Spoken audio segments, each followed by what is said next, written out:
ನೋಡತ್ತೀರಿ ನೋಡಿ, ಇದು ಮೋಹಿನಿ ಗುಹೆ 90 ಮೀಟರ್ಸ್ ಹೈಟ್ ಐತಿ. ಇದ ಗುಹೆ ಒಳಗ ಭಸ್ಮಾಸುರ ಸುಟ್ಟು ಭಸ್ಮ ಆಗಿದ್ದಂತ ಅಂತಾರ. ಏನೇನ್ ನೋಡಿದಿ? ಹೆಂಗ ಮಸ್ತ್ ಅನ್ಸ್ತಂದ್ರ ಒಳಗೆ ಕಲ್ಲೊಳಗೆ ಹೋದಾಗ ಒಂಥರ ಏನೋ ಬೇರೆ ಫೀಲಿಂಗ್ ಬರ್ತೈತಿ. ಇಲ್ಲಿ ಲಾರಿ ಹಿಂದೆ ಲೈನ್ಸ್ ಹೆಂಗ ಅದಾವ, ಸೈಡ್ ಕೊಡೋ ಮಾತೇ ಇಲ್ಲ ಅಂತ. ನಿನ್ಗೆ ಯಾಕೆ ಆಮೇಲೆ ಬೈ ಸೈಡ್ ಕೊಡಲ್ಲ ಅನ್ಕೊಂತನ ಸೈಡ್ ಕೊಟ್ಟ.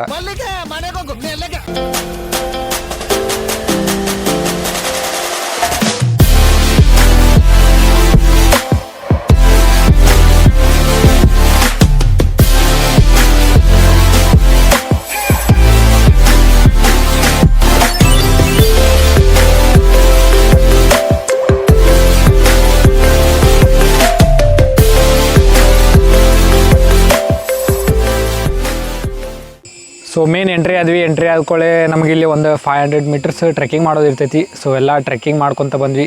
ಟ್ರೆಕ್ಕಿಂಗ್ ಮಾಡಿದ್ದಾದ್ಮೇಲೆ ನಮ್ಗೆ ಇಲ್ಲಿ ಯಾಣ ಕೇವ್ಸ್ ವೆಲ್ಕಮ್ ಮಾಡ್ಕೊಳತ್ತಾವ ನೋಡ್ರಿ.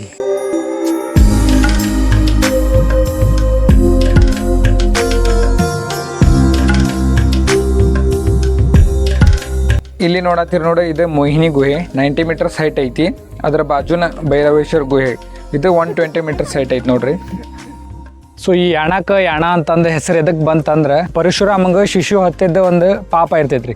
ಸೊ ಆ ಪಾಪ ಅವ್ರಿಗೆ ಎಲ್ಲಿ ಹೋದ್ರೂ ಪರಿಹಾರ ಆಗ್ತಿರಂಗಿಲ್ಲ. ಸೊ ಅದಕ್ಕೆ ಅವ್ರಿಗೆ ಹೇಳ್ತಾರಂತೆ ಜನ, ನೀವು ಯಾಣಕ್ಕೆ ಹೋಗಿ ಧ್ಯಾನ ಮಾಡಿರಿ, ಅಲ್ಲಿ ಧ್ಯಾನ ಮಾಡಿದ್ರೆ ನಿಮ್ದೆಲ್ಲ ಪಾಪ ಪರಿಹಾರ ಆಕೈತಂತಂದು. ಸೊ ಅದಕ್ಕೆ ಈಗ ಜನರೆಲ್ಲ ಇಲ್ಲಿ ಬಂದು ಧ್ಯಾನ ಮಾಡಿ ಶಾಂತಿಯನ್ನು ಪಡ್ಕೊಂಡು ಹೋಗ್ತಾರೆ ರೀ. ಪರಶುರಾಮ ಅವರು ಈ ಯಾಣಕ್ಕೆ ಬರೋಬೇಕಾದ್ರೆ ಜನ ಎಲ್ಲಿಗೆ ಹೋಗತ್ತೀರಿ ಅಂತ ಕೇಳಿದಾಗ ಅವರು ಯಾನ ಅಂತ ಹೇಳ್ತಿದ್ರು. ಬ್ರಿಟಿಷರು ಅದನ್ನ ಯಾಣ ಅನ್ನೋದು ಬಿಟ್ಟು ಈಗ ಯಾಣ ಅಂತ ಕರೀತಾರೆ. ಸೊ ಅವಾಗಿಂದ ಈ ಯಾಣ ಫೇಮಸ್.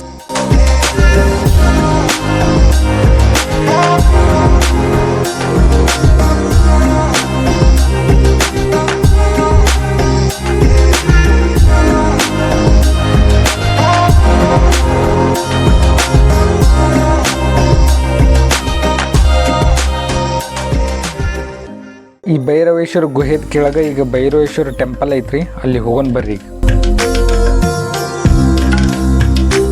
ಈಗ ನೋಡಿದ್ರಲ್ಲ, ಅಲ್ಲೇ ಶಿವೊಂದು ಉದ್ಭವ ಲಿಂಗು ಐತಿ. ಅದ್ರ ಮೇಲೆ ದಿನದ 24 ಗಂಟೆನೂ ಮತ್ತು ವರ್ಷದ 365 ದಿನಾನು ಹನಿ ನೀರು ಬೀಳ್ತಾವಂತ ನೋಡ್ರಿ ಅದ್ರ ಲಿಂಗು ಮೇಲೆ. ಈಗ ಈ ಗುಹೆ ಒಳಗೆ ಹೋಗೋಣ ಬರ್ರಿ.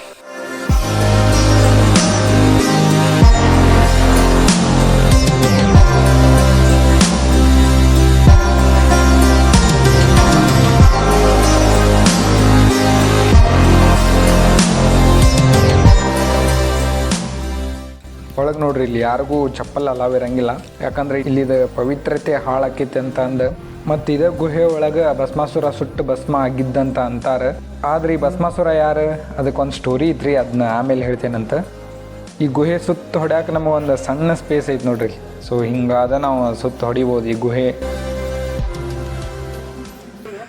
ಹಾಂ ವಿಜ್ಜು, ಹೆಂಗ ಅನಸ್ಪ ಇಲ್ಲಿ ಬಂದೆ? ಭಾರಿ ಮಸ್ತ್ ಅನಿಸ್ತದ.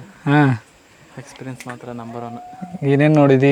ಹೆಂಗೆ ಮಸ್ತ್ ಅನಿಸ್ತಂದ್ರೆ, ಒಳಗೆ ಕಲ್ಲೊಳಗೆ ಹೋದಾಗ ಒಂಥರ ಏನೋ ಬೇರೆ ಫೀಲಿಂಗ್ ಬರ್ತೈತಿ. ಹಾಂ ಪ್ರಕಾಶ್, ನಿನಗೆ ಹೆಂಗೆ ಅನಿಸ್ತಪ್ಪ?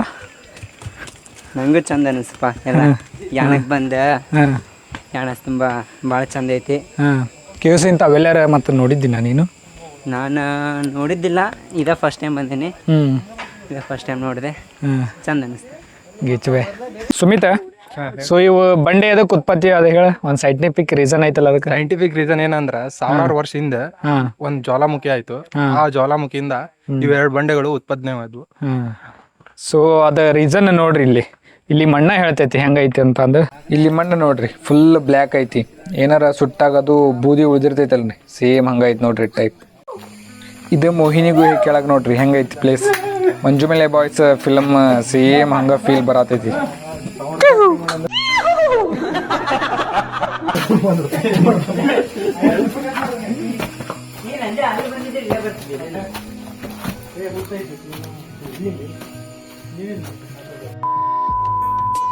ಅದ್ರ ಮ್ಯಾಗ ಕುಂತ ಧ್ಯಾನ ಮಾಡಿ ಅಲ್ಲಿ ಏನೋ ಬರ್ತೈತಿ ನೋಡಿ, ಗೇಟ್ ತೆಗೆದ್ರೆ ಒಳಗೆ ಹೋದ್ರೆ ಹಿಂದೆ ಗೇಟ್ ಐತಿ ನೋಡಿ. ಈ ಹಳೆ ಇಲ್ಲಿ ಕೆಳಗೆ ಏನೇ ಇದೆ ನೋಡ್ಲಿ.